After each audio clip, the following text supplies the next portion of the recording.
Então vamos lá, já é a quarta vez que eu tento gravar esse vídeo. As duas primeiras vezes eu gravei e apaguei, e a terceira vez eu cheguei a editar ele, mas ele apagou do celular. Então agora eu vou tentar de novo, agora vai dar certo. Como vocês viram aí no título, eu vou falar sobre duas coisas que eu acredito que pode ser observado na criança que esteja sofrendo abuso ou que já sofreu, né, mas ainda está na fase da infância. Eu vou falar baseado na minha história. Eu sofri abuso ali por volta dos 8, 9, 10 anos de idade. Esse período, assim, foi mais de uma vez, né? Então, por isso que durou todo esse período. E eu não sou nem especialista da área, nunca fiz psicologia, mas eu falo de acordo com a experiência que eu tive, né? E por que que eu decidi gravar esse vídeo? Porque já tem alguns meses que Deus tem me incomodado sobre isso, Deus tem me colocado em situações que está trazendo à tona esse assunto de novo na minha vida. E Deus tem trazido para perto de mim histórias de pessoas que, já adultas, estão sofrendo consequências disso. Então, esse assunto tá, tipo, sempre o tempo todo na minha mente. E eu comecei a ficar incomodada, a querer falar para alertar mesmo. Eu não quero expor ninguém aqui, eu não vou entrar em detalhes de como que foi comigo, só vou falar sobre as consequências mesmo que isso deixou. Mas essa é a minha maior intenção aqui, é trazer um alerta. E também eu decidi falar sobre esse assunto porque eu tenho um projeto social chamado Missão Carta Viva, que ele é voltado para a odontologia, né? A gente oferece tratamento odontológico para as crianças em vulnerabilidade. Só que eu queria expandir esse projeto. Quando eu tive a ideia inicial dele, o foco ali era odontologia, porque é a minha área, né? Eu trabalhei muitos anos com consultório odontológico, fiz curso técnico de saúde bucal, estudo odontologia, mas eu sempre quis atingir todas as áreas da saúde. Então, a área médica, oferecendo, né, tratamento ali para as pessoas, e queria atingir também essa parte da psicologia, mas eu não sabia como. E aí, quando eu decidi falar sobre esse assunto, me veio à memória o projeto, né? Então, a ideia a partir de agora é expandir ele, abrir uma nova vertente para a gente poder oferecer tratamento psicológico para pessoas que passaram pelo abuso, tanto para crianças que estão passando por isso, quanto para pessoas adultas que, né, sobrevivem com as consequências disso. Inclusive, se você é um psicólogo e está vendo esse vídeo, eu te convido a fazer parte comigo desse projeto. Você tem que ser, vai ser 100% voluntário, né? Então, você já tem que estar ciente disso. E a ideia é poder oferecer ali terapias, algumas sessões de terapias para essas pessoas, para poder ajudar elas de alguma forma. Eu vou deixar o arroba do projeto aqui e vou deixar o arroba do meu Instagram pessoal também. Então, assim, duas atitudes que eu tinha que eram relacionadas ao abuso que eu estava sofrendo. A primeira era a timidez. Eu acho que essa é o que a maioria das pessoas tem. Eu era uma criança extremamente tímida. Eu fui uma criança que brinquei muito na rua, só que mesmo tendo ali os amiguinhos da rua, eu tinha uma certa dificuldade. Então, às vezes acontecia da gente estar ali na rua brincando, tinha muitas coisas que eu queria falar e eu não conseguia falar, porque eu ficava com vergonha, achava que se eu falasse todo mundo ia ficar olhando pra mim. Aí, ao mesmo tempo, eu achava que todo mundo sabia o que estava acontecendo comigo. Então, se a pessoa falasse um A diferente comigo, eu achava que é porque ela sabia que eu fui abusada. E aí, ao mesmo tempo, vem o sentimento da culpa.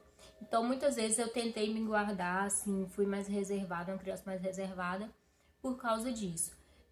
Então, eu não conseguia apresentar trabalhos na escola. Eu até apresentava, mas eu ficava extremamente ansiosa, nervosa. Eu tinha muita dificuldade para falar em público. Então, a timidez é algo que eu acredito que pode ser observado, né, em uma criança, porque eu acredito que tudo que é demais tem uma raiz. Então, uma criança que ela é muito feliz, ela chega, conversa com todo mundo, é algo que precisa ser investigado quando é o extremo. E uma criança que é o contrário, que ela é extremamente tímida, também precisa ser investigado.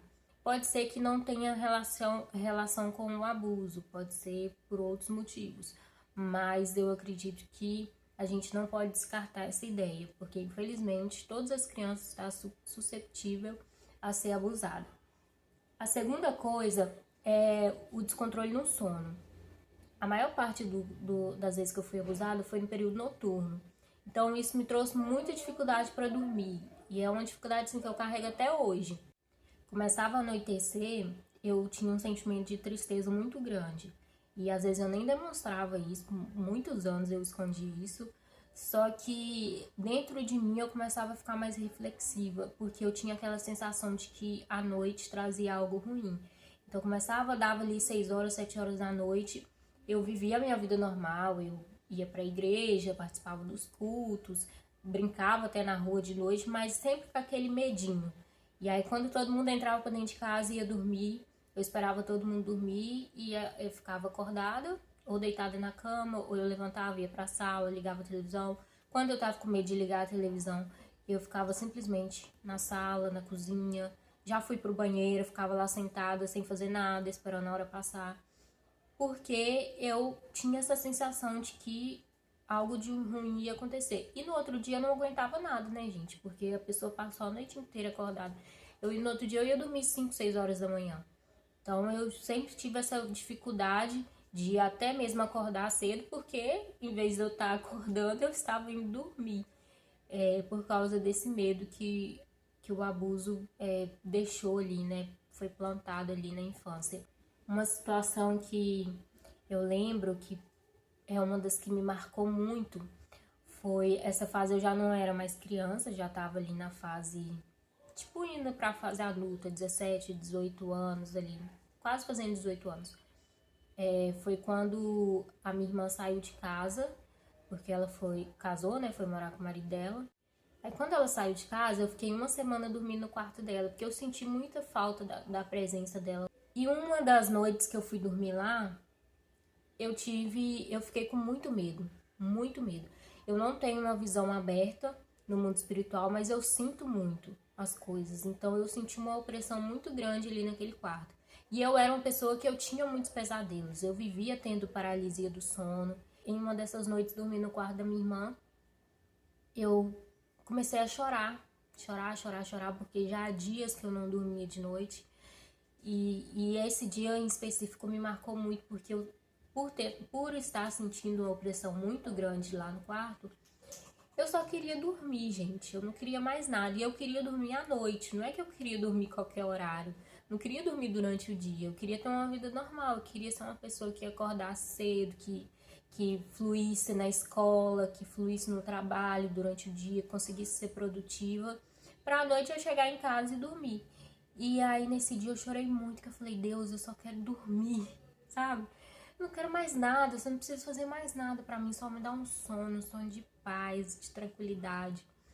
E aí, Deus naquele dia, eu sinto que Ele me visitou ali, esteve comigo ali. Eu consegui dormir, ter um sono de paz, mas até eu conseguir dormir foi muito difícil, eu chorei muito. Porque eu fechava o olho e eu sentia a opressão. Eu tava com o olho aberto, eu sentia a opressão. Eu acendia a luz, eu sentia a opressão. Para todos os lados que eu corria, tinha algo me oprimindo. Então, essa questão do sono me atrapalhou demais. Então, essas são duas coisas que precisam ser observadas. É claro que tem mais outras coisas também, só que as que eu lembro que me marcaram mais na infância foram essas: o descontrole do sono e a timidez. E eu quero falar, finalizando esse vídeo, para não ficar muito grande, eu quero falar para você que sofreu o abuso, que o que eu quero falar é que Deus esteve lá. Eu sei que é uma coisa estranha de se escutar, mas é a pura realidade. Por muito tempo, eu custei acreditar nessa palavra, mas hoje eu entendo que Deus estava lá, que pode uma mãe abandonar o seu filho, que ainda amamenta, mas Deus, Ele nunca nos abandona. A Bíblia fala isso. A Bíblia fala também que Deus, Ele se compadece com a causa dos oprimidos. Então, com certeza ele estava lá sentindo a sua dor, não se agradando do que estava acontecendo, mas já que aconteceu, hoje, tente tirar algo de bom nisso, se é que é possível. Tente enxergar com outros olhos, sabe? Tenta superar e ver que você é mais do que o abuso. Entenda que a sua vida ela não se resume ao abuso. Não importa o que as pessoas falam, você é muito mais do que isso. Você pode ser uma pessoa bem-sucedida com a sua família, com o seu emprego, com os seus estudos, com o seu convívio com os seus amigos. O abuso ele não te resume, ele é uma parte da sua história, mas ele não é o todo. Então, resumindo agora eu vou resumir mesmo. Deus está no controle de todas as coisas, Deus está cuidando de você, você não está sozinho. Se precisar conversar, me chama lá no Instagram, compartilha essa história, conversa comigo, eu não vou expor ninguém, nós vamos trocar essa ideia, né, essas experiências para tentar um ajudar o outro, porque eu ainda estou no processo de superação. Eu acredito, na verdade, que quem sofre um abuso, ela vai ter milhões de coisas para superar a vida inteira, porque, um exemplo, a timidez eu já superei, mas existem outras coisas que eu ainda não consegui superar, então é um processo, você supera uma vez aqui, aí passa um tempo, aparece uma outra consequência que você precisa resolver, e vai indo assim, infelizmente, o resto da nossa vida. Então é isso, um beijo, um abraço, sinta-se abraçada, sinta-se abraçado, porque eu sei que isso acontece com os meninos também, e que Deus abençoe a sua vida, que você seja fortalecido nessa caminhada. Se precisar de alguma coisa, conte comigo, vai lá no Instagram do meu projeto, a gente vai se unir e juntos nós vamos combater a violência sexual contra as crianças.